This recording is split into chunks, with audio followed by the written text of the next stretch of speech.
Hello, me, Road to E3. Alright, so this time we're going to be talking about the others. What do I mean by the others? Just the other companies there.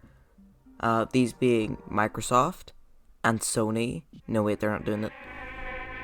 Yeah, that's all the ones I know. I mean, Stadia might show up, and I know we're all very excited for Stadia. Also, Ubisoft and Devolver Digital. So, let's talk about them. Devolver Digital, just keep doing what you're doing, man. I trust you, you're making... Well, are you even making the games? I don't know. The things you've been publishing are pretty good, so just keep doing that, and you'll be fine. Ubisoft, make a new Rayman.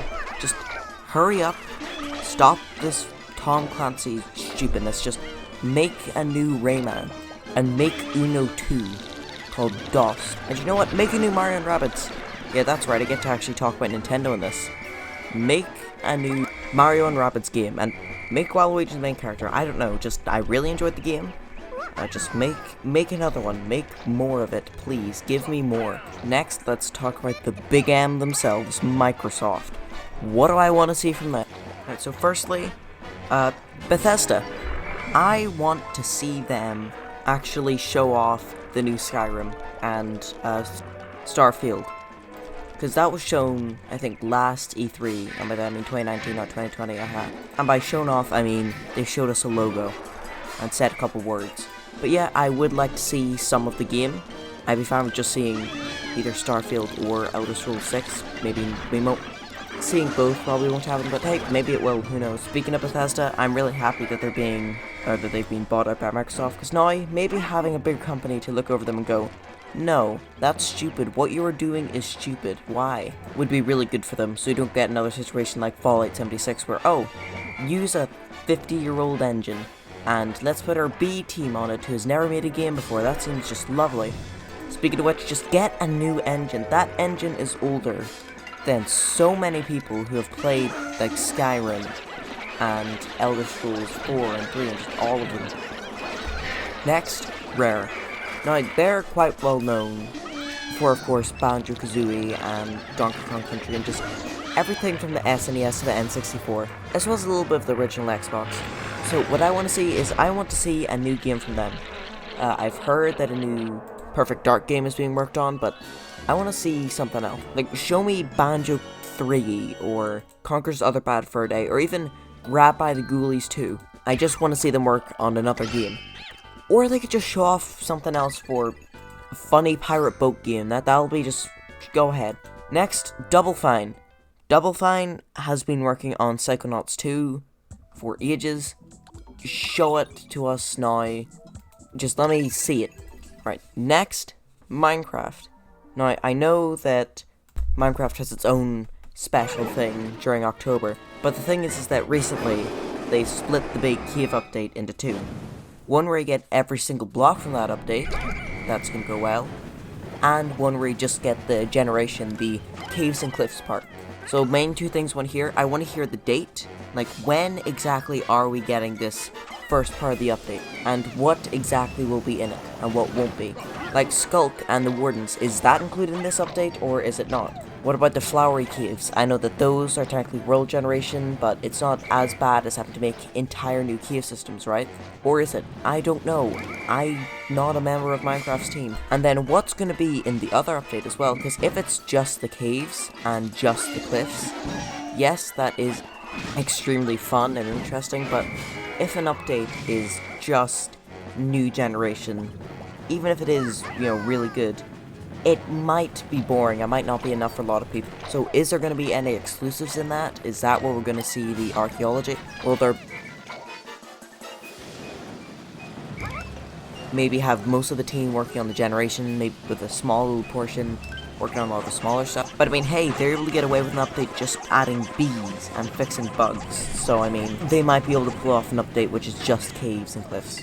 And one last thing, Game Pass on Switch.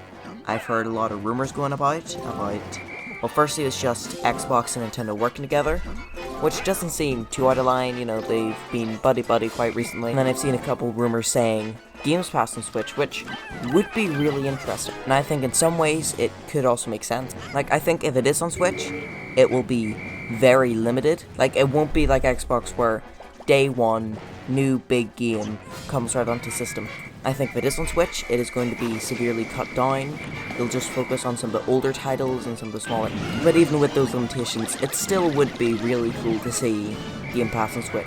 Especially since if it means you only have to pay one subscription and it covers both systems. Like you can link your account to your Nintendo account so that way, bam, you get it on your Xbox, you get it on your Switch. Xbox wins by introducing some people to franchises of theirs. They'll be the older titles, but still, it will be titles. Nintendo wins as they'll most likely get a cut, and maybe this will bring more people into the Switch, because now they can play some of their favourite Game Pass games on the go. Perhaps it'll be the same way as Nintendo Switch Online, where you have to be connected to an internet service once a week, so you can do a check to see if you're still paying for it, because then if not, you're not allowed to use the app anymore. One big thing I'm hoping isn't the case for it is that most games require cloud streaming. Now I understand some of them will need to be cloud saves, and yeah, that's fine, but you can't have all of them be like that, because then you can't have a portable Switch. And funnily enough, one of the big purposes of the Switch is that you can take it on the go. And then another thing I hope is that it doesn't take up too much space, which might be hard to do, but it would be nice to see, especially since you could get games like Banjo and Conquer on the Switch. Speaking of which, if we can't have Games Pass, just put Rare games on Switch, put Rare Replay on Switch. Just do that, just go ahead. Maybe include like Donkey Kong 64, and maybe take 1 or 2 of the Xbox exclusive ones out of there.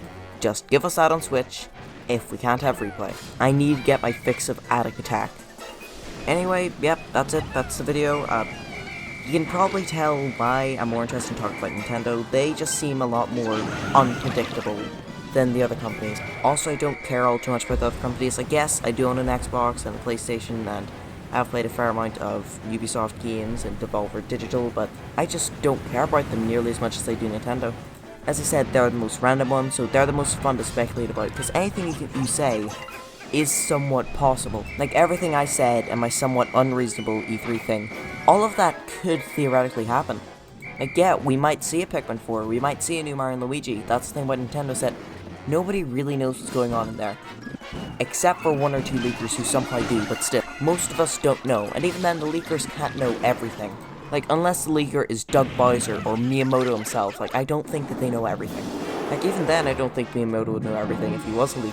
Like, yeah, he'd know a majority, and he'd probably know all the games of his as coming out, but I don't think he knows every single business decision that is coming out of the company. Anyway, yeah, that's it. That's the video.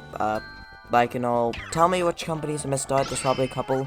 Like, EA is probably going to show up and do their usual thing that's not quite E3, but it takes place right before it, so it practically is E3. Also, I don't really know the companies that well, and I don't really care that much about most of the Xbox exclusives, so I didn't bring up things like Halo Infinite or Gears. What are they on now, like 5? Or did they drop the numbers and just have it be letters? I don't know. I didn't really bring up things like hardware, mostly because Xbox would be the only one to make hardware, and they just released a new system, so I don't think an Xbox, whatever the hell they called it, Pro is coming out anytime soon. Anyway, yeah, see ya, bye bye, leave.